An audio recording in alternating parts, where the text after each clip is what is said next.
రామ్ గోపాల్పేట్ డివిజన్లో నెలకొన్న ప్రజా సమస్యలను వెంటనే పరిష్కరించాలని బేగంపేట సర్కిల్ డిప్యూటీ కమిషనర్ను స్థానిక బీజేపీ కార్పొరేటర్ చేర సుచిత్ర శ్రీకాంత్ కోరారు.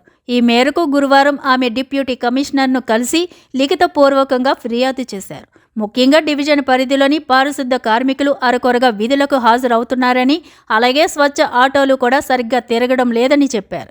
వీధి లైట్లు కూడా 50% పైగా వెలగడం లేదన్నారు. పబ్లిక్ టాయిలెట్స్ కూడా నిర్వహణ సరిగ్గా లేక స్థానికులు తీవ్ర ఇబ్బందులు పడుతున్నారన్నారు. జీరామ్ మెక్లోన్ గూడ ప్రాంతంలో పార్క్ డెవలప్మెంట్ చాలా రోజుల క్రితం ప్రారంభమైందని, ఇప్పటికీ కూడా పూర్తి కాలేదని చెప్పారు. గత 2 సంవత్సరాల క్రితం శాంక్షన్ అయిన డెవలప్మెంట్ వర్కులను కూడా ఇంతవరకు ప్రారంభించలేదని ఆమె అన్నారు. వీటితో పాటు వివిధ ప్రజా సమస్యలను కూడా వెంటనే పరిష్కరించాలని ఈ సందర్భంగా కార్పొరేటర్ సుచిత్ర శ్రీకాంత్ లిఖితపూర్వకంగా కోరారు.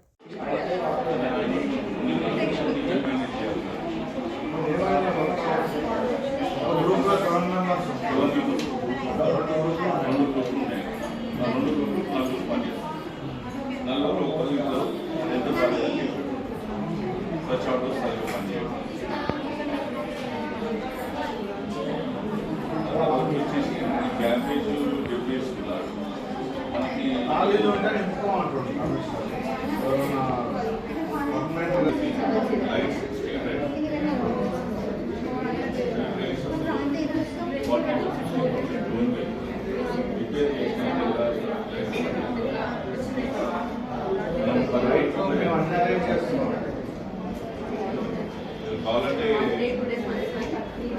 భరత్ గారితో మాట్లాడాలి, మా దగ్గర లైట్స్ లేవంటారు, సంతోష్ గారితో మాట్లాడాలి, వాళ్ళు లైట్స్ లేవంటారు.